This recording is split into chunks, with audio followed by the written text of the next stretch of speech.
घोषणा पत्र 2 यही नाम दिया है कांग्रेस ने अपने मैनिफेस्टो का। एक गारंटी था, दूसरा वादे हैं। आज चर्चा इसी पर। स्वागत है आप सभी का। आपके साथ मैं हूं स्वप्निल। बीजेपी का संकल्प पत्र पहले ही आ चुका है। आखिरकार कांग्रेस ने भी वादों का पुलिंदा चुनावी बाजार में उतार दिया है। लोक लुभावन तो यह है ही, फ्री की रेवड़ियां भी हैं, लेकिन क्या डिफरेंस है गारंटी और वादों में? क्या ये वादे बीजेपी के संकल्प पत्र से टकराकर अपनी गूंज कायम रख पा रहे हैं? और सबसे बड़ा सवाल, क्या ये रोड टू राजस्थान पर कांग्रेस का रथ दौड़ा पाएंगे? आज इसी पर करेंगे बात। लंबे समय तक 2030 का विजन लेकर राजस्थान के अलग अलग सेक्शन के लोगों के साथ इंटरेक्ट किया। करीब 3.5 करोड़ लोगों ने अपने अपने सजेशन दिए। मोटे तौर पर ये जो हमारा घोषणा पत्र है, मिशन 2030 को लेकर जो हम चल रहे हैं, उसको आधार बनाकर हमने इसको बनाया है। आपने स्वयं में देखा होगा कि सरकार ने 10 गारंटी दी और उसके बाद हमने 7 गारंटी दी, और हमने निर्णय किया है कि जो 2030 का जो विजन है हमारा, उसकी कुछ प्राथमिकता को हम प्राथमिकता के आधार पर लेंगे। कि राजस्थान कांग्रेस का मजबूत गढ़ है। आज से नहीं, 1926 में कांग्रेस पार्टी ने पहली बार सेंट्रल लेजिस्लेटिव असेंबली के घोषणा पत्र जारी की थी। तब से ही हम वही वायदे करते हैं जो पूरा कर सके, जिसे अमली जामा पहना जा सके। तो हमारे जो वायदे हैं वो बिल्कुल अनुष्ठान लाने के लायक भी है, और अनुष्ठान में हम लाए हैं। गवर्नमेंट 25 साल पहले जो आई थी, तो पहली बार मैंने प्रयोग किया। मैनिफेस्टो पार्टियां निकालती है चुनाव के बाद में, उनको कोई याद नहीं करता, पब्लिक भी याद नहीं करती थी। हमारी सरकार पहली सरकार थी जिससे मैंने मैनिफेस्टो को 98 के अंदर कैबिनेट की मीटिंग बनाया रखा और ये कहा कि मैनिफेस्टो के जो वादे किए वो अपनी जनता के सामने पेश किए थे, उसके आधार पर ये मैनिफेस्टो बना है। आपकी ड्यूटी चीफ सेक्रेटरी ड्यूटी है। अब आप मैनिफेस्टो जो है इसको आप इस प्रकार से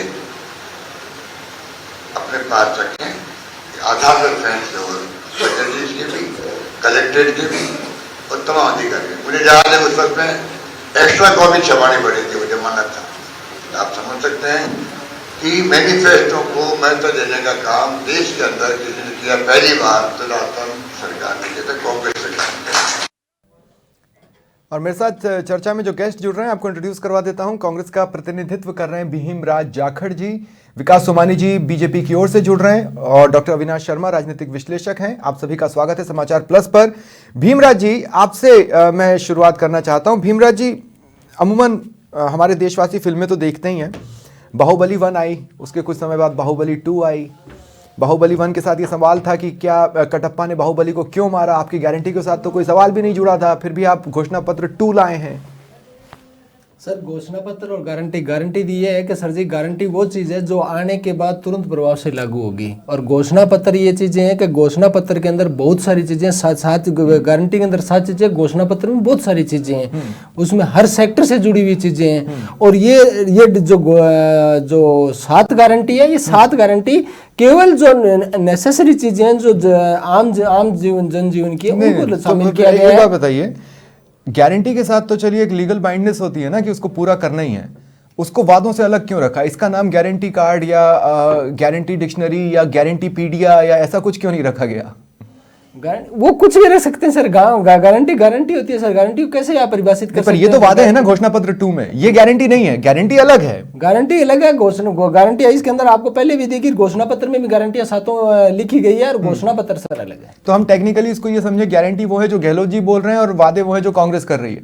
नहीं सर जी, दोनों ही कांग्रेस की सरकार है अभी राजस्थान के अंदर, और सरकार से डिस्कस करके ही गारंटी दी गई है, और आगे कांग्रेस की गारंटियां साथ दी गई है, और घोषणा पत्र कांग्रेस का ही है। विकास सोमानी जी, आप मुझे बताइए, मैं आपसे समझना चाहूंगा कि एक राजनीतिक दल से टकराने का तो बहुत अनुभव है, घोषणा पत्र से टकराने का बहुत अनुभव है, 2 घोषणा पत्र से आपको टकराना है।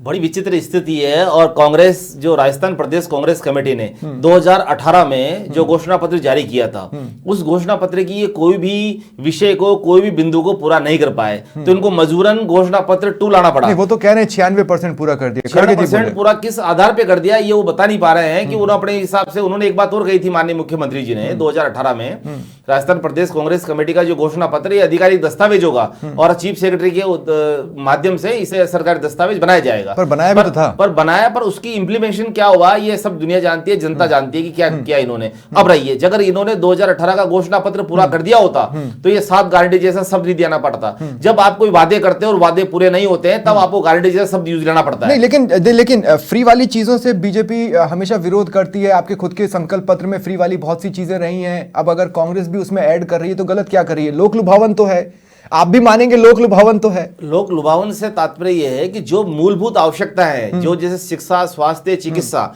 ये मूलभूत जो आवश्यकताएं थी कोरोना के समय से केंद्र सरकार द्वारा जो 80 करोड़ लोगों को मुफ्त अनाज दिया जा रहा था, तो वो समस्या एक ऐसी विकट थी, विकराल थी, इसका एक समस्या का समाधान करना था। आज कांग्रेस जिस तरह के वादे कर रही है, 50 लाख का हम चिरंजीवी कर देंगे।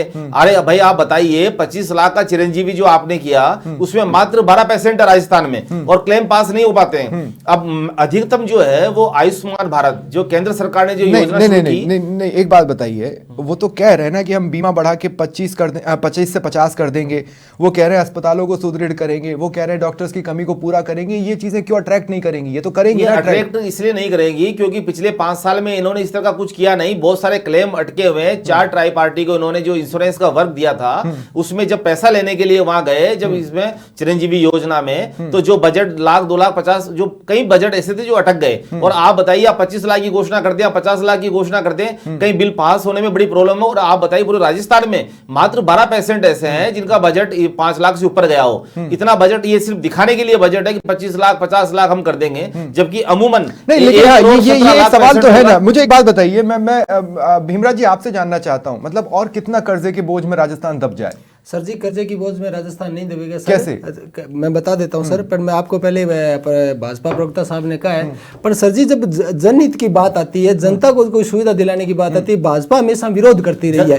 जब आप बताइए शिक्षा का, स्वास्थ्य का, एग्रीकल्चर का, व्यापारियों के लिए व्यापारी क्रेडिट कार्ड दे रहे हैं, जब चिकित्सा का बढ़ावा कर रहे हैं, ब्लॉक स्तर पर जिला लेवल के अस्पताल बनाएंगे, पैसा कहां से लाएंगे सर? सर जी पैसा सर जी उसके लिए आपको बता देना कि ये जो व्यापारी केंद्र है वो बढ़ा रहे हैं सर, उससे और जीएसटी का बढ़ाएगा नहीं, पैसा आएगा सर। कैसे नहीं आएगा? पैसा आएगा सर, पैसा होगा तभी तो बढ़ेगा ना सर। और जब जीएसटी का पैसा आपको कैसे आएगा? और तो सर जी जीएसटी का कैसे? जीएसटी का स्टेट का हिस्सा होता है, एसजीएसटी का नहीं मिलेगा। लेकिन तो आप टैक्स बढ़ा देंगे, स्टेट के पैसे के लिए टैक्स बढ़ा देंगे और नहीं, कोई तो रास्ता खोजा होगा ना, टेक्निकल पॉइंट ऐसा जिससे पैसा आए। क्या मतलब जो मध्यम वर्गीय परिवार है उन पर बोझा डाल दें? इंतजाम किया गया, पैसा आएगा तभी काम होगा, बिना पैसे कोई काम नहीं होता सर। वित्तीय प्रबंधन सारे इस बार भी तो आपने अब तक सारे बजट कर्जा ले लेके बढ़ाई है ना सर जी। कर्जा तो लेना ही पड़ता, कोई काम करना पड़ता। कई बार सरकारों के पास पैसा नहीं था, कौन सी सरकारों ने कर्जा नहीं लिया? अभी आप देख लो, पहले 55,000 करोड़ रुपए कर्जा था, आपने 3.5 लाख करोड़ के कर्जे को राजस्थान को 5.5 लाख करोड़ सर जी। पर मैं ये विकास सोमानी जी, आपको भी याद रखना चाहिए। नहीं 2 सेकंड भीमराज जी, हमेशा विरोध करती रही है। भीमराज जी 2 सेकंड 5 लाख की गारंटी दी, हमने 50 लाख की। विकास जी तो सर जी इनको करना ही आपने खुद ये बोल दिया ना कि कितना कर्जा आप लोगों ने छोड़ के गए। आप देखिए, काफी समय से जब सरकार में जो स्थितियों को बढ़ाने के लिए जो कर्जा था, जिस तरह से इन्होंने कर्जे को इस तरह बना दिया कि 2-2 लाख करोड़ रुपया कर्जा बढ़ू के, और दुनिया भर की ऐसी घोषणा। आप मुझे बताइए, जब कर्जा भी आपने लिया, आपने क्या विकास किया? आज हॉस्पिटल की स्थिति क्या है? देखिए, मैं आपसे बहुत सीधी सीधी भीमराज जी 2 सेकंड विकास जी, मैं आपसे एक बात पूछना चाहता हूं। अगर मोदी जी का मतलब गारंटी है, तो जो वादे संकल्प पत्र में दिख रहे हैं वो भाजपा शासित कितने राज्यों में आप लागू कर चुके हैं? एक बार मुझे बताएंगे। देखिए, हर राज्य की भौगोलिक स्थिति और सामाजिक स्थिति अलग अलग है। अरे सर, लेकिन उज्ज्वला की योजना वाले लोग तो एक ही तरह के हैं ना हर राज्य में। प्रधानमंत्री तो 450 में सिलेंडर क्या आप एमपी में दे रहे हैं? क्या आप गुजरात में दे रहे हैं? क्या आप यूपी में दे रहे हैं? कहीं भी दे रहे हैं 450 में सिलेंडर। हमने मध्य प्रदेश में भी घोषणा करी है। मैं एक बात और कहना चाहता हूँ, वहां तो दोनों सरकार थी आपकी। 2 मिनट सवाल का जवाब तो ले लेने दीजिए। कि जो सिलेंडर में जो सब्सिडी आ रही थी, वो 400-500 रुपए तक की सब्सिडी तो केंद्र सरकार दे रही है। 100 रुपए की सब्सिडी मात्र राजस्थान राजस्थान सरकार के पास थी, इससे ज्यादा इनके पास कुछ नहीं था। ये सिलेंडर की बात कह के अपनी बात को कहना चाह रहे हैं। नहीं, मैं आपसे ये कह रहा हूं कि अगर मोदी जी का मतलब ही गारंटी है, तो जहां जहां आपकी सरकार है वहां पर तो ये वादे ऑलरेडी लागू हो जाने चाहिए थे ना।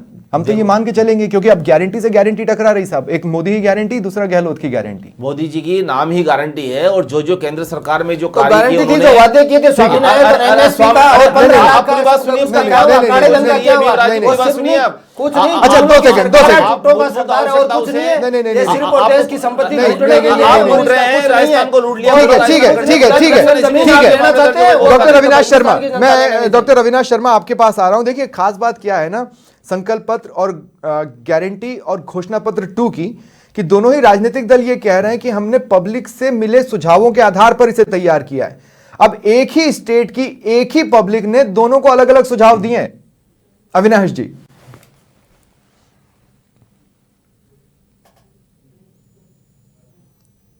डॉक्टर अविनाश शर्मा, सुन पा रहे हैं आप मुझे?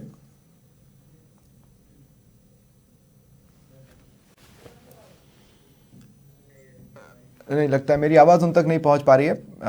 मैं आगे उनसे बात करने की कोशिश करूंगा। एक बार फिर भीमराज जी, मैं आपके पास आ रहा हूं। अच्छा देखिए, ऐसा लगता है इनिशियली कि 500 रुपए सिलेंडर के बाद आप ये सोच रहे थे कि हम 450 की बात करेंगे, लेकिन बीजेपी ने 450 की कर दी, तो अब आप 400 पर आ गए। अगर बीजेपी 400 कर देती तो आप 350 पर आ जाते। ये वो नहीं, वो बचपन में हम खेला करते थे, 3 चॉकलेट, 4 चॉकलेट, 5 चॉकलेट।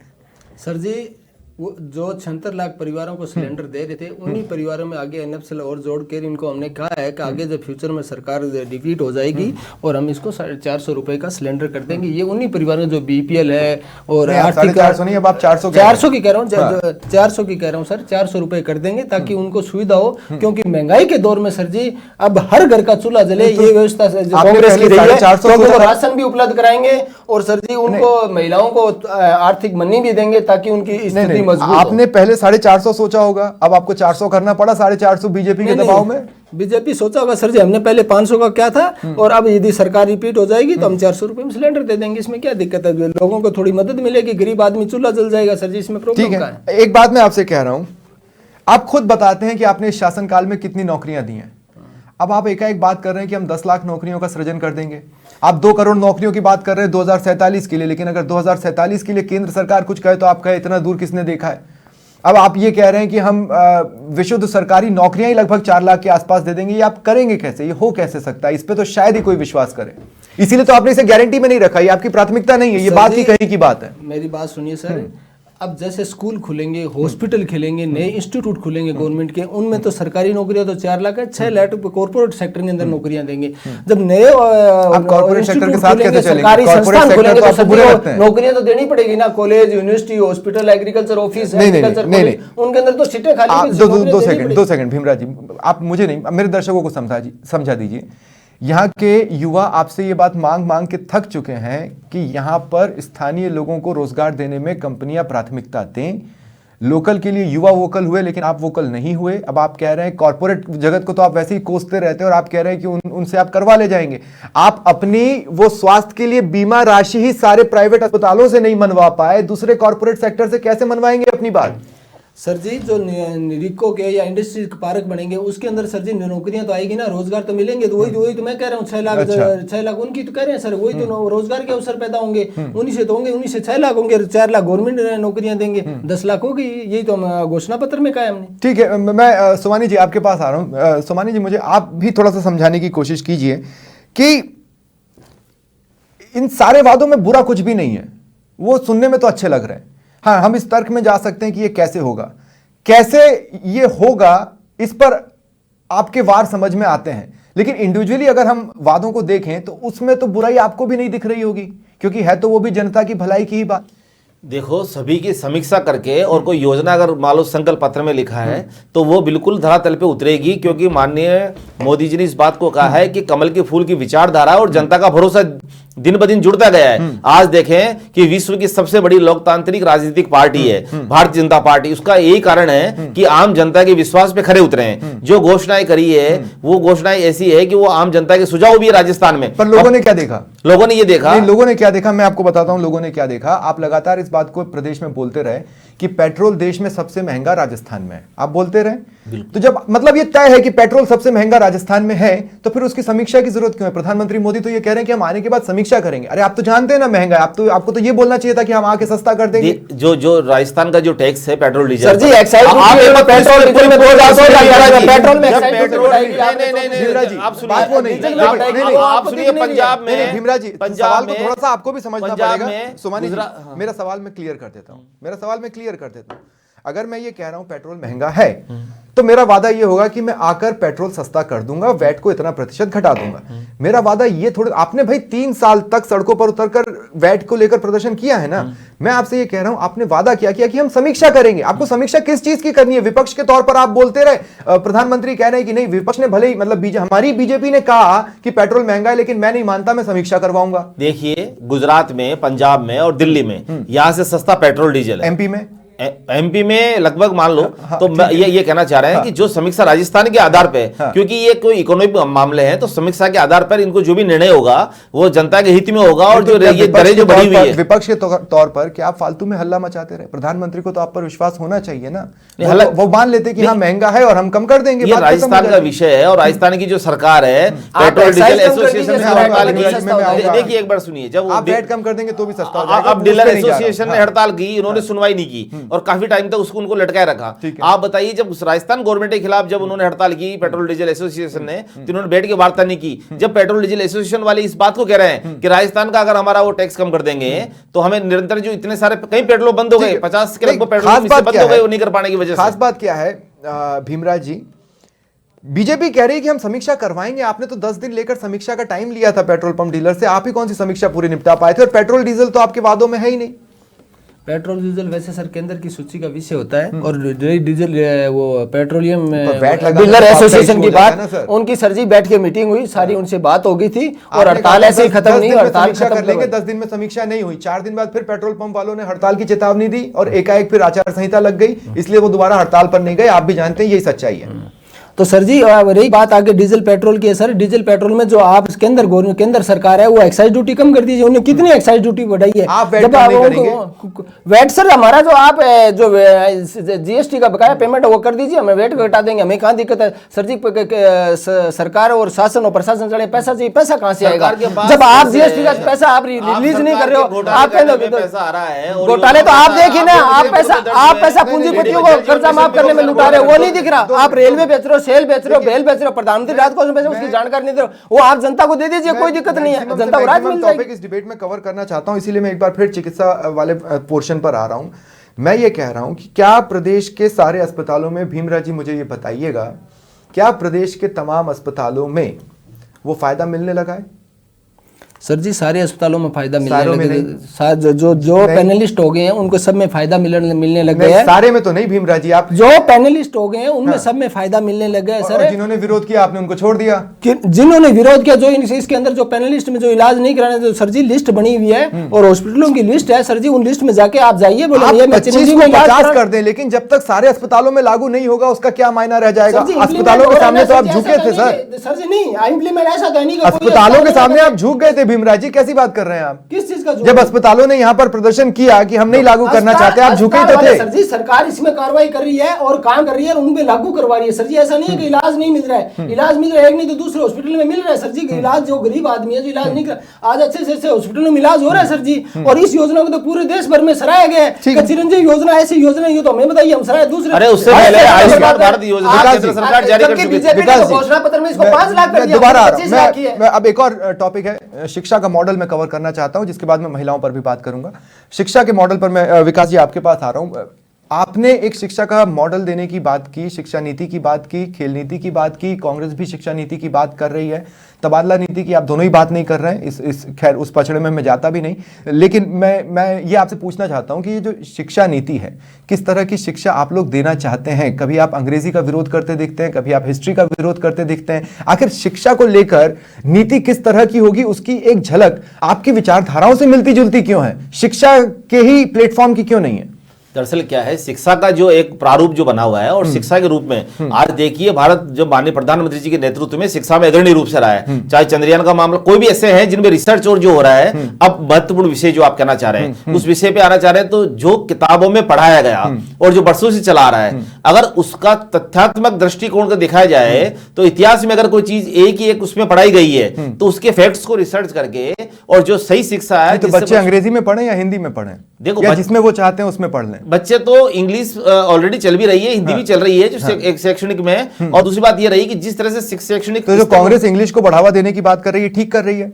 देखिए कांग्रेस जो इंग्लिश का बढ़ावा देने की बात कर रही है, इंग्लिश पहले भी पढ़ते थे, ऐसा नहीं कि बच्चे नहीं पढ़ते थे, वो अपर क्लास से 5th से चालू होती थी सरकारी क्लासों में। लेकिन अब तो पर गरीब सबसे भी बड़ी बात पढ़ेंगे। क्या है, जब कांग्रेस ने वहां टीचर ही नहीं दिए, वहां स्टाफ भी नहीं था, वहां पे सिर्फ सुविधाएं कांग्रेस नहीं ने थी, क्यों, आप भी तो- और अब आप कह रहे हैं कि अंग्रेजी पढ़ा देंगे। सिर्फ कांग्रेस ही क्यों, आप भी तो 5-5 साल तो आप ही लोग रहते आए ना अब तक। तो आप डेवलपमेंट देखो ना, जब पूर्व मुख्यमंत्री वसुंधरा जी सरकार थे तब कितनी स्कूलें खुली और कितने स्कूलें की लगातार कितने स्कूलें मर्ज हुए? और आप देखो सामान्यकरण के नाम पे कितने स्कूलें मर्ज हुई? विकास जी, सेटअप चेंज करने के नाम पे, विकास जी, कौन से नए स्कूलों के खुलने से ज्यादा आपने सेटअप के नाम पे, सामान्यकरण के नाम पे, सेटअप के नाम पे कितने टीचर नहीं, नहीं, स्कूल नहीं, कर नहीं, दिया। मैं विकास जी देखिए, नए स्कूल खुलने से ज्यादा तो मर्ज हुए ना। आप ये देखें कि जहां जिस तरह की सुविधाएं, अब आप कहोगे एम्स के मेडिकल कॉलेज खोलने के लिए केंद्र सरकार ने जो सरकार के पावर में अधिकतर मेडिकल कॉलेज के लिए कहा कि हर जिले पे एक मेडिकल कॉलेज हो। आप शिक्षा के क्षेत्र में चाहे इंजीनियरिंग कॉलेज में जो प्रगति पिछले 9-10 साल में माननीय प्रधानमंत्री के नेतृत्व में हुई है, उस प्रगति को आप देखेंगे तो राजस्थान की स्थिति को आप देखेंगे तो आपको लगेगा राजस्थान कितना पिछड़ गया। अब महिला सुरक्षा पर मैं आना चाहता हूं। भीमराज जी, मैं आपके पास आ रहा हूं। 5 साल लगे आपको, इन चीजों की जरूरत है महिला सुरक्षा के लिए जो आपने वादों में डाले, ये तो पहले इंप्लीमेंट हो जाने चाहिए थे। और एक कोर इशू तो आप अब भी नहीं पकड़ पाए, वो कोर इशू ये है कि महिला थानों में महिला स्टाफ को नियुक्त करेंगे। सर जी, जहाँ तक है हर चीज़ का सर अगले हर बार इम्प्लीमेंट होता है, नई नई चीज़ें होती रहती है। अब जैसे स्वागत केंद्र थानों के अंदर बनाएंगे, थानों के अंदर सर जी महिला स्टाफ है, वो महिला स्टाफ को किया जाए। महिला थानों में महिला स्टाफ रहे, इसे सुनिश्चित कहां कर पाए आप इन 5 सालों में? स्टाफ की कमी आप है ना, एकाएक सेंसिटिविटी की बात कर रहे हैं। पॉपुलेशन बढ़ती है, गाइडलाइन ये कहती है कि 1 लाख लोगों पे 131। लेकिन आपके वादों से क्या ये बात समझ में नहीं आ रही? क्या आपके वादों से ये बात समझ में नहीं आ रही कि हाँ, महिला सुरक्षा में एक बहुत बड़ा छेद था जिसे अब वादों के जरिए आप भर रहे हैं? सर जी कोई छेद नहीं था, महिला सुरक्षा के अंदर राजस्थान सरकार अग्रणी रही है। आज आपको लगता है कि सीसीटीवी लगने चाहिए? आज आपको एकाएक लग रहा है कि सीसीटीवी कैमरे लगने चाहिए? और उनको न्याय दिलाने का काम कांग्रेस सरकार ने किया है और महिलाओं के साथ। ठीक है, एक छोटा सा सवाल विकास सोमानी जी, बहुत सीधा सा मेरा आपसे सवाल है और वो ये है, थ्योरेटिकली और हाइपोथेटिकली इन वादों में किसी को भी झुकाने और हराने का दम तो नजर आता है, लेकिन क्या ये वादे आपको हिला पाएंगे? देखिए इन वादों की जो स्थिति है, जिस तरह से कई गुड गवर्नेंस का जो मामला है, क्या आप देखो गुड गवर्नेंस में इन्होंने कांग्रेस ने जो घोषणा पत्र दिया उसमें कहीं भी अपराध के संबंध में कोई बात कही नहीं, पर भारतीय जनता पार्टी सुशासन की बात करती है। भारतीय जनता पार्टी इस बात को, राजस्थान में जो सुशासन आएगा तो लॉ एंड ऑर्डर की व्यवस्था बहुत बढ़िया होगी। कुल मिलाकर प्रदेश में अभी संकल्प पत्र वर्सेस घोषणा पत्र 2 और साथ में आप प्लस गारंटी भी जोड़ लें तो एक अजीब सा फॉर्मूला जरूर बन रहा है, लेकिन इसके बावजूद भी इसके बीच में संघर्ष है। जनता इसमें से तय करेगी या उन मुद्दों से तय करेगी जो फिलहाल जनसभाओं में परोसे जा रहे हैं, ये देखने के लिए अभी इंतजार करना होगा। फिलहाल इतना ही। बहुत बहुत शुक्रिया आप सभी का मेरे साथ जुड़ने के लिए। नमस्कार।